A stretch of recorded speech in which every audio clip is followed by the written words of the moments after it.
గాంధీ గారి కలల కన్నా గ్రామ స్వరాజ్యం. గడపల్లకొచ్చారు గదరా గవర్నమెంట్ ఆఫీసు వాళ్ళు, అడిగి ఆరోగ్యమే తెలుసుకుండ్రు ఇంటికొచ్చి డాక్టర్లు. శిథిలంగా ఉన్నోరు బాడి మరి అయ్యింది రావది గుడి, గుడి గంట కొట్టకుండా పేదోడి బతుకు వెలిగిపోతుంది గదరా, బతుకు మార్చింది జగనన్నరా.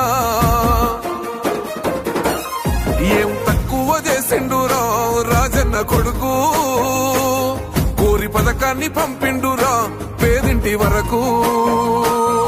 ఏం తక్కువ చేసిండురా జగనన్న మనకు, వైసీపీ జెండెత్తి పోదామురా ఆ గెలుపు కొరకు. ఎన్ని జలములంటా నువ్వే రావాలి, ఎవరు వద్దు మాకు, నువ్వు ఉండమనగా మాకు ఎవరు ఎందుకు, ఏం చేయడానికి ఏమొద్దు, ఏమొద్దయ్యా నువ్వే కావాలా.